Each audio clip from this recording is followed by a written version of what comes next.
जय हिंद, वंदे मातरम। आज मैं आप सभी के लिए एक प्रेरणादायक कहानी लेकर आया हूँ। तो इस कहानी का नाम है संगठन में शक्ति। एक बार हाथ की 5 उंगलियों में आपस में झगड़ा हो गया। वे पांचों खुद को एक दूसरे से बड़ा सिद्ध करने में लगी हुई थी। अंगूठा बोला कि मैं सबसे बड़ा हूँ। उसके पास वाली उंगली बोली, ये जो मैं सबसे बड़ी हूँ। इसी तरह सारे आपस में खुद को बड़ा सिद्ध करने के लिए लगे हुए थे। जब निर्णय नहीं हो पाया तो वे सब अदालत में गए। अब न्यायाधीश ने सारा माजरा सुना और क्या हुआ उस समय उन पांचों से बोला। फिर न्यायाधीश क्या बोला कि आप लोग सिद्ध करो कि कैसे तुम सबसे बड़े। अंगूठा बोला, मैं सबसे ज्यादा पढ़ा लिखा हूं क्योंकि लोग मुझे हस्ताक्षर के स्थान पर प्रयोग करते हैं।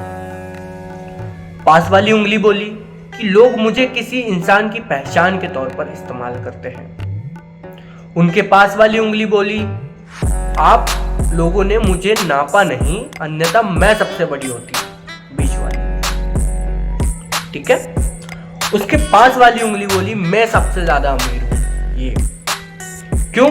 क्योंकि लोग हीरे, जवाहरात और बहुत सारी अंगूठियां इसमें पहनते हैं। इसी तरह सभी ने अलग अलग अपनी प्रशंसा की। न्यायाधीश ने एक रसगुल्ला दिया और कहा कि अंगूठे से कि इसे उठाओ। अंगूठे ने भरपूर प्रयास किया लेकिन वो उठा नहीं पाया। इसके बाद सारी उंगलियों ने एक एक करके वो रसगुल्ला उठाना चाहा लेकिन वे हार गए। आखिर में न्यायाधीश ने सबको मिलकर रसगुल्ला उठाने का आदेश दिया। तो झट से सबने मिलकर रसगुल्ला उठा लिया और फैसला हो चुका था।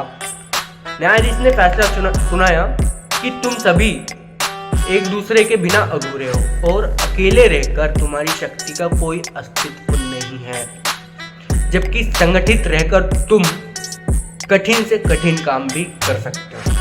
तो इससे हमें क्या शिक्षा मिलती है कि हमें एकजुट रहना चाहिए। जय हिंद, जय भारत।